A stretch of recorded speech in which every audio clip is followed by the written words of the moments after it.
Welcome back to day 10. Thanks for hanging in here with me on this really fun experiment. I'm having a good time. I hope you are too. Hope you're learning something. Hope you're sharing it with other people. Hope you're thinking about it, questioning it within yourself, and going from there. Now, this is about the dual and non-dualistic aspect of your mind. And actually, this is about my absolute favorite combination of mind that we as human beings can have. And it takes some cultivation. First, you need to get beyond the paradox of being a dual and non-dual mind. This deals with duality, hot, cold, hungry, not hungry, happy, sad, and all those places that our mind, emotions, and nervous system can take us. It is being human. And yes, the ego is involved here. And as many on the spiritual path would love to do, put to death their ego, drown it out in a sea of bliss and presence, I say blessings. As long as you have a body, as long as you have a nervous system that will tell you its impression of your internal and external environment, there will be an ego chattering about the nervous systems and the body's presentation of that information.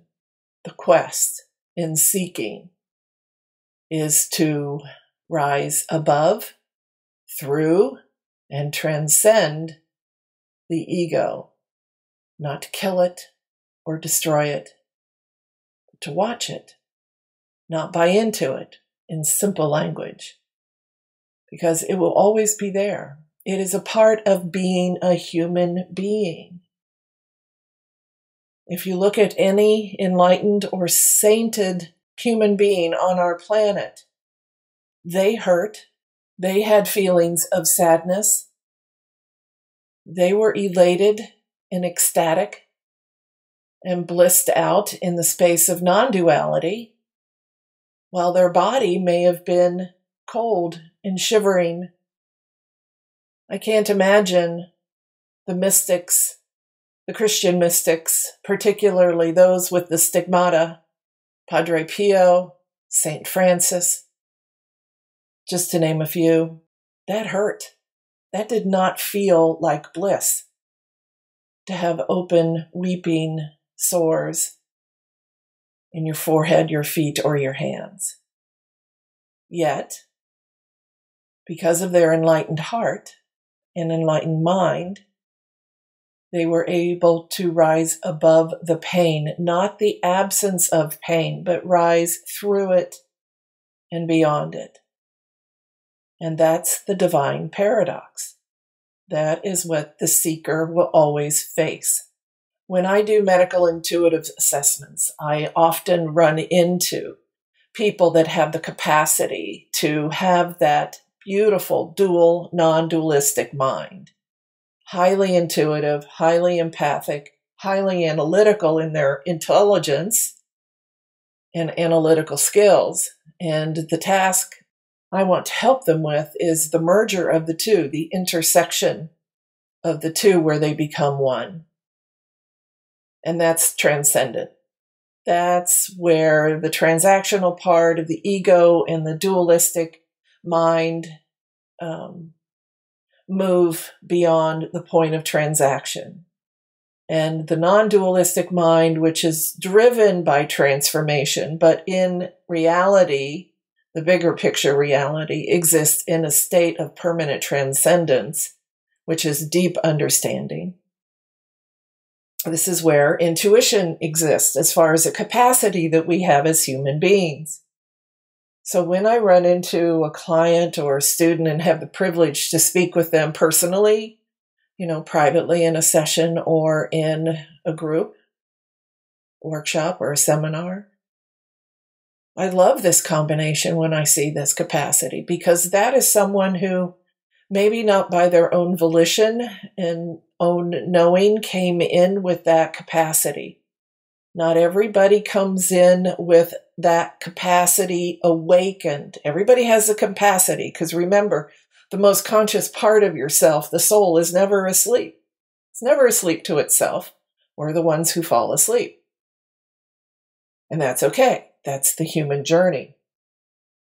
But we're here to transcend that. Whatever we transact in life, transaction meaning exchange, this for that, we have the opportunity through those transactions to transform something about ourselves, our perspective, a body, and certainly the mind. And that's where our wisdom comes from. Wisdom and understanding are two different things. Wisdom is born from experience. Understanding is a given to the transcendent part of you, the quintessence of what you are, the soul, if you will.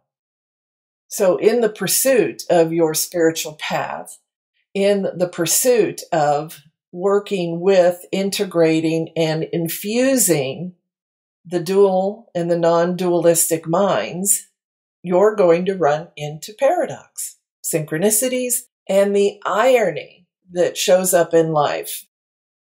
I mentioned the word capacity, and we all have the capacity to be a better version of ourselves, to come into the awakened state of the dual and non-dualistic mind when they come into a sense of unison, because that is one of the mystical laws of our cosmos, of our world, of our soul, that all is within the one.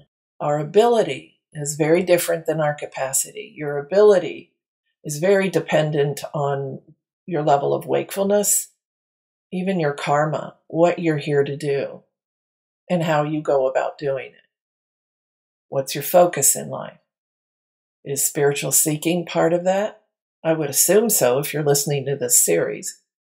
And it is through practice that we can strive and cultivate, and cultivation is a better word, toward our own transcendent self. We all come in with preferences and skill sets that are within those three categories, those gateways of enlightenment: transaction, transformation, and transcendence.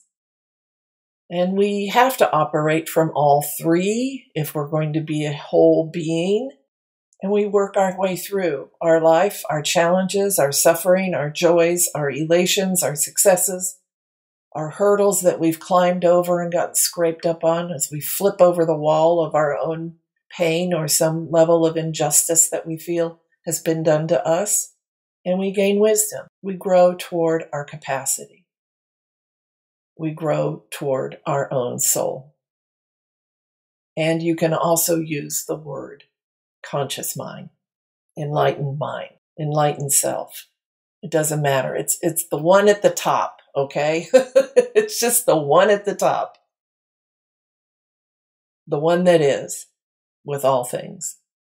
Our intuitive, non-dualistic mind drives us through the process of transformation and scoots us right into the opportunity for transcendence.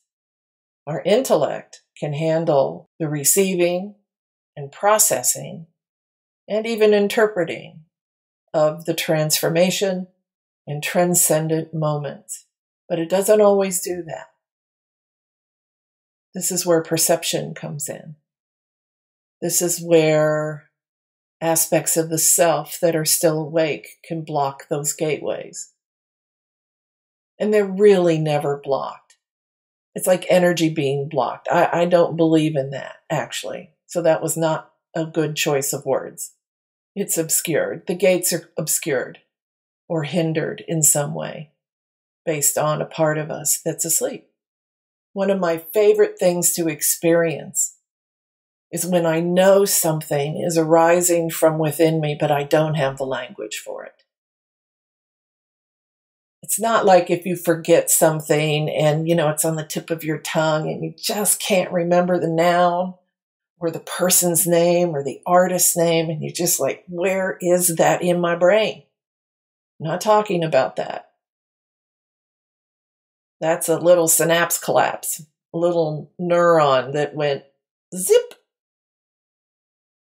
What I'm talking about is new levels of understanding, which is transcendent, coming in. New parts of your being, not your brain, but your being, awakening to something.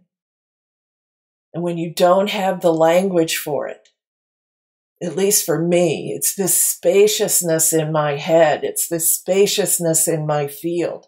It's this sensation of openness and burgeoning clarity on something that I don't even know what I'm going to be clear on.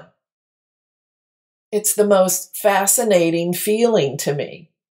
And I'm sure you have felt something like that too, in your own way.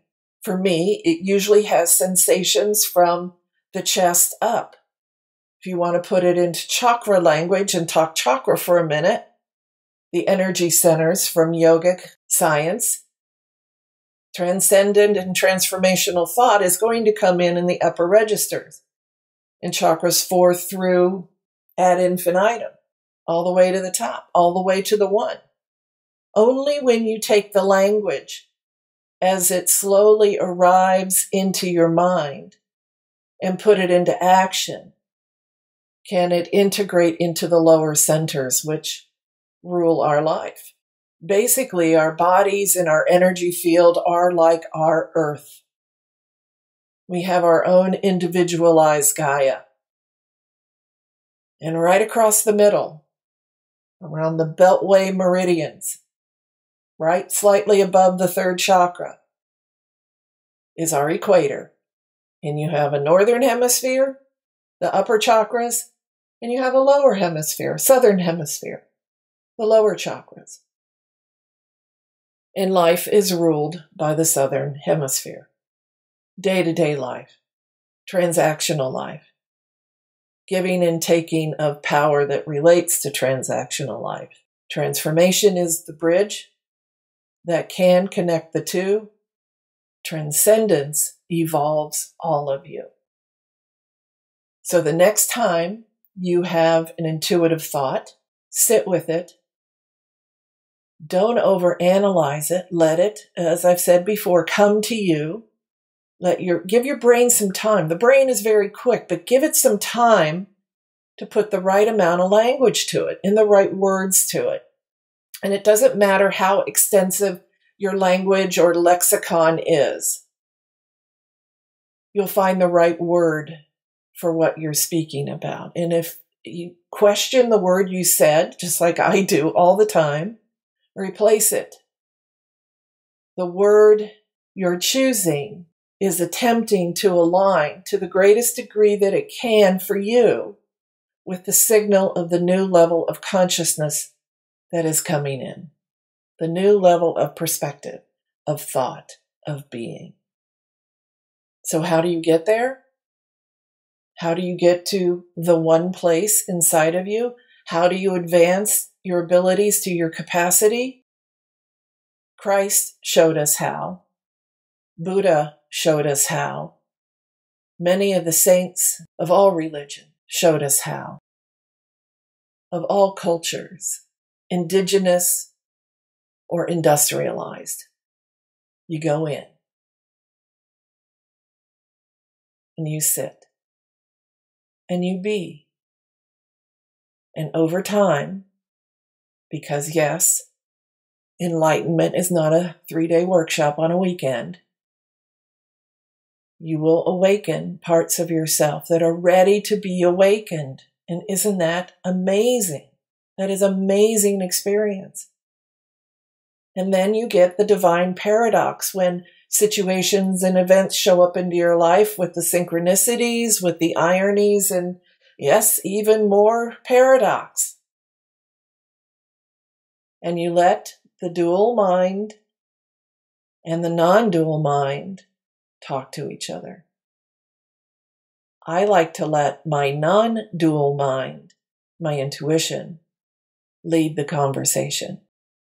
Tomorrow, we'll do a meditation to help you move to your capacity, recognizing, integrating, and infusing the non-dual mind, your intuition, with the duality of this amazing life. Until then,